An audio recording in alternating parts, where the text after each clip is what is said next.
আসসালামু আলাইকুম দর্শক। আজকে আসছি হলো আমাদের এলাকায় চারঘাট থানার ভিতরে আইজিবাড়ের ইটভাটা নামক একটা জায়গা আছে। তো এখানে আপনার টিকিট কেটে মাছ শিকার করা হচ্ছে, দেখতেই পাচ্ছেন।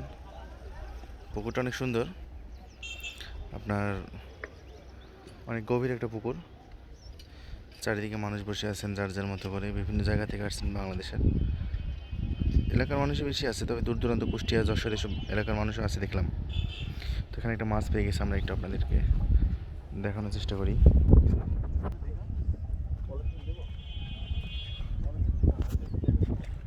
দর্শক, মাছ একটা খাইছে, মানে বড়শিতে গাচ্ছে। ইনশাল্লাহ উনি তোলার চেষ্টা করতেছেন, দেখা যাক কি মাছ রে। মির্কা না কাতলা?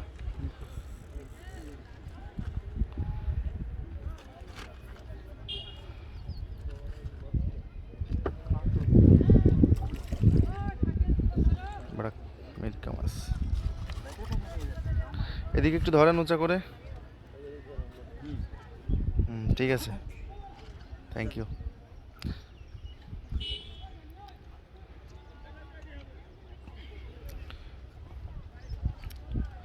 দর্শক, এই সাইডটা একটু যদি দেখায় তাহলে দেখুন, ইট ভাটাতে সব মানুষ লেবার কাজ করতেছে ইট তৈরি করার জন্য। অনেক বড় একটা বিশাল বিস্তৃত জায়গা।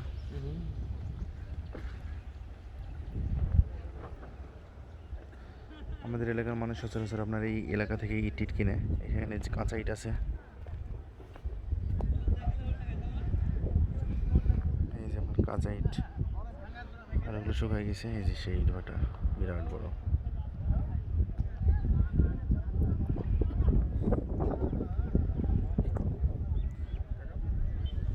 ভাই একটু দেখি, এই হাতটা উঁচা করেন।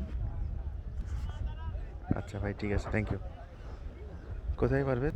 দর্শক, ভালোই মাছ পাওয়া শুরু হয়ে গেছে। ওই যে দূরে একটা মাছ, এই যে দেখুন দূরে একটা জায়গায় মাছ পেয়ে গেছে।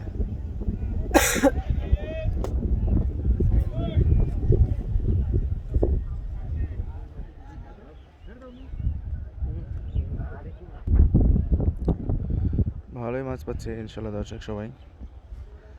আমরা পুকুরে সব জায়গায় গিয়ে দেখব মাছ, ইনশাল্লাহ আপনাদের ভালো লাগবে। একটু আগে নিম্নচাপ চলছিল, প্রচুর কুয়াশার মতো পানি বেরোচ্ছিল।